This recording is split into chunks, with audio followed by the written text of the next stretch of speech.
Good morning, everybody, and welcome to the first show of NRB for the Go Forward podcast. We've got Matt Fagioli, the Amazon bestseller of Dirty Disciple, Jesus and Nothing Else. Matt, thanks so much for coming on. Absolutely. Man, I really appreciate it. We're kicking off the event.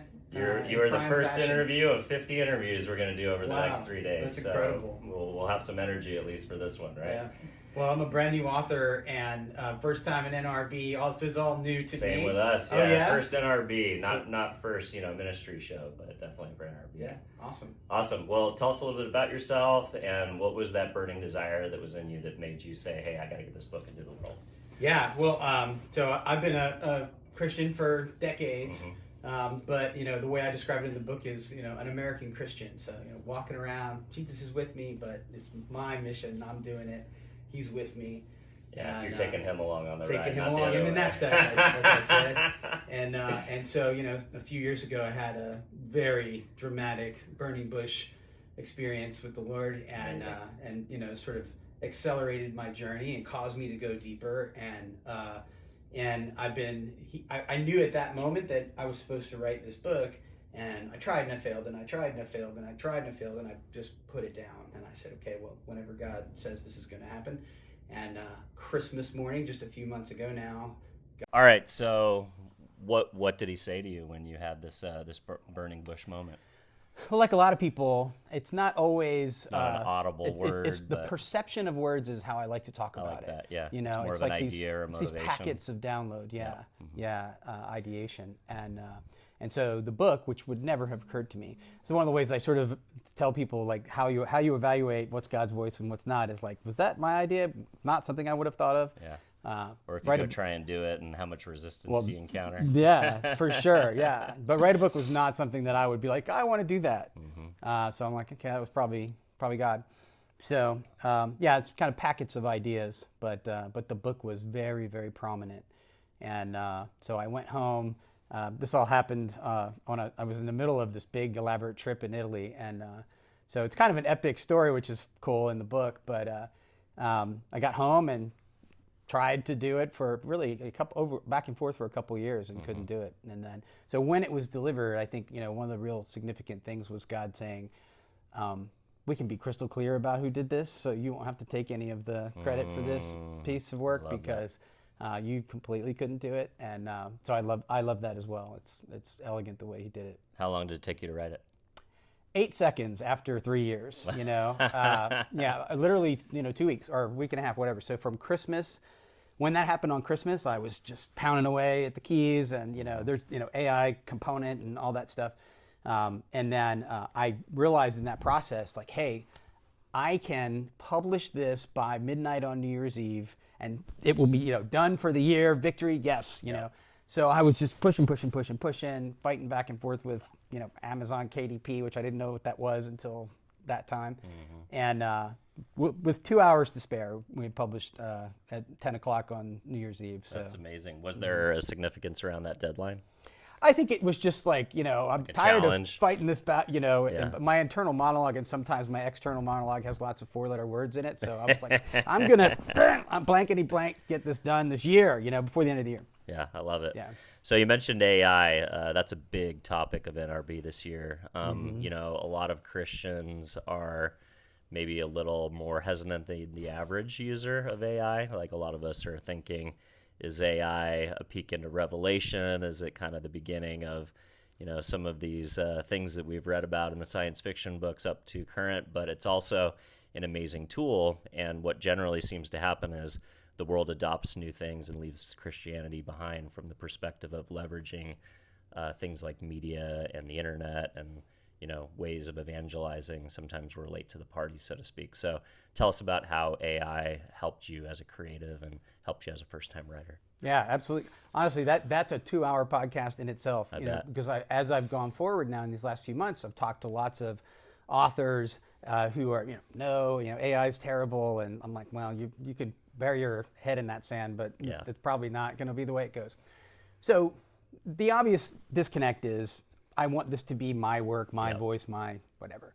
So I'm a tech guy and an event guy and a marketing guy, and I use AI on the daily, and I'm ahead of most people I would think at this, I put Yeah, myself in the 1% of this event on Sure. AI work, and so to me it's just natural resource. But the way you interact with AI properly is you engage in a question and answer session, so that each It's a chapter, creative co-pilot almost. yeah, in a each way. chapter Yeah. is the output of your answers to a million questions, and then you're reading it, and then you're editing, and then but it's not it writing for you; it's Yeah. just it compiling what you. It's almost like a sounding board, or a writing partner when your writing partner's gone to sleep for the night.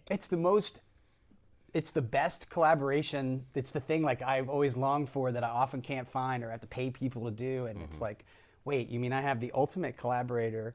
And then I don't want to go too far down this rabbit hole with you. No, let's go. It's but, because that's a big part of the theme of so one of our the show. things that I love about my approach to it, and none of these things are original, right? There's things that people taught me, but do you know the book Think and Grow Rich by any chance? Yeah, of course, Napoleon Hill, right? Yeah, Napoleon Hill. So, but one of the pieces of that book is about building a mastermind in your imagination of the most important people that you think are, the most important to collaborate with. You're visualizing the people you want to meet in the future, essentially. Yeah, and actually engaging a conversation with them in your imagination. Yeah. And so I do that inside the AI space. Wow. So the people who influenced me the most in these last few years, as I was sort of learning my, what my theology is, because I don't think I had one before.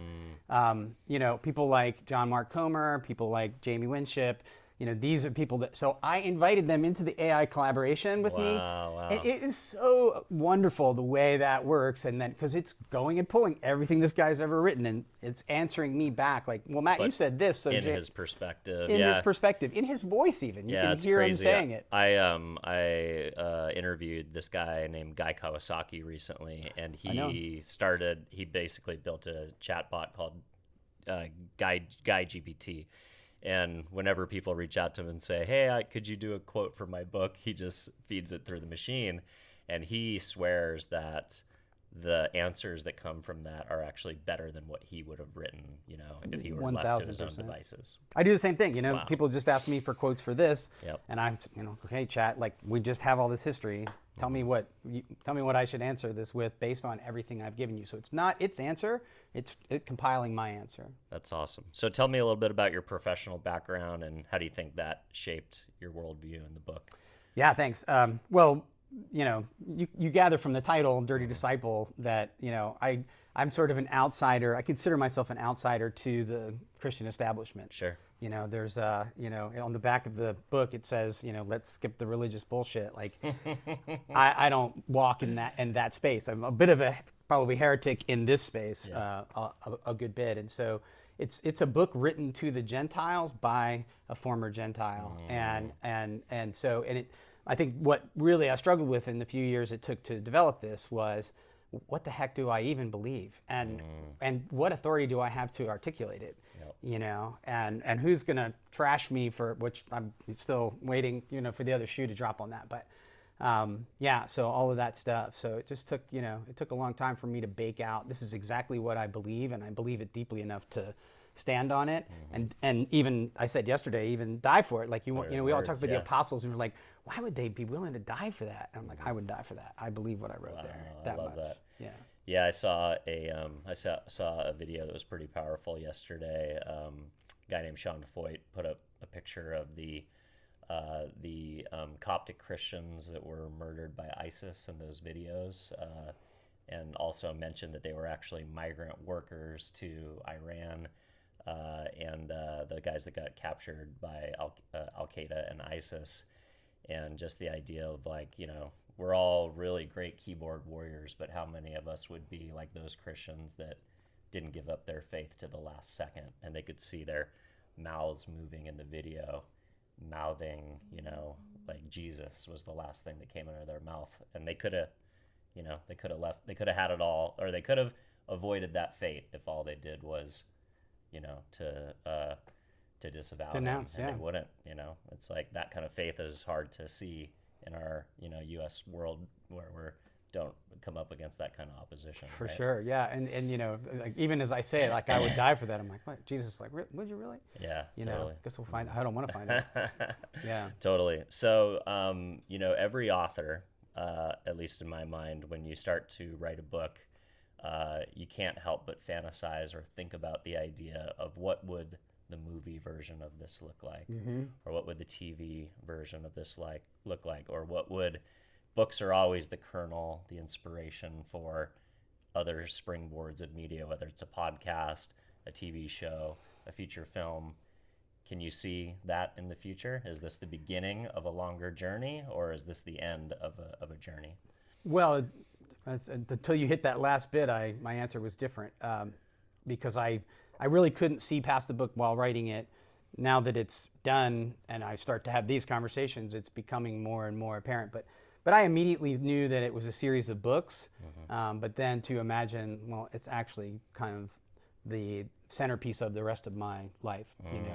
You know, we all reach this point of, you're a younger man than me, I think. Yeah, a little bit maybe. And so you reach this point of like, you know, I want the rest of my life to be significant. Yeah, and you want to give back. You want to have impact. Yeah. Impact as many people as possible. Yeah. Well, and you also just sort of stop caring about what other people building. care about. Well, that too, but you know, building in the same way. Right. You know, when you're younger and you're raising your family, you're doing all the things, and you're like, I got to get somewhere, and then you get to a point where you're like, there is no there, and so it's like, okay, well, how do I, you know, and so you know, God gives you a message like I think He's given me and a platform, and go like, okay, I just want to do this for the rest of my life. But the book series is the thing that is most obvious to me, because this book is an invitation. It's written in a way that anybody, anywhere, no matter what they currently believe, could read it in 2 hours on a plane and go, wow, maybe God does still speak, and maybe I should dig deeper. And so book 2, which is already flowing now, Nice. is much more of a discipleship of, okay, cool, you thought that was cool, here's how you actually do that. Okay, so this is the kind of the discovery book, and then action and implementation comes next. Yeah, well, so one of the elegant things that I love giving God all the credit for is that there's this deep framework in this book. So it reads just like really casual and simple, and you know, people have said like it reads like a blog, like a huge 120 word blog, and so it's just very approachable, and it just sounds like a story, but there's a really specific deep framework to like you. That is actually how you follow, if you follow the chapters out, and that's what the last chapter is about. But there's no mechanics of like, well, okay, well, you know, How do you get there? How do you hear God's voice, and how do you discern God's voice from the others? And like, not much of that, just kind of a really surface level. That's awesome. Yeah. Well, we'll look forward to future versions and whatever comes next. If the audience wants to learn more, connect with you, obviously buy the book, where do you want to send folks? Yeah, dirtydisciple.com. You know, it's a work in progress right now because of how fast this book came out, but you know, some really big things in the works there that I'm excited about. The book's on the Amazon, you know, for sure. We were Amazon bestseller in a number of Christian categories last week, so it's pretty, congratulations. pretty That's crazy. huge. Yeah, just surreal actually. But yeah, so, and then, you know, my email, matt@dirtydisciple.com. Love it. Thank you, sir. Yeah, thanks. Cheers.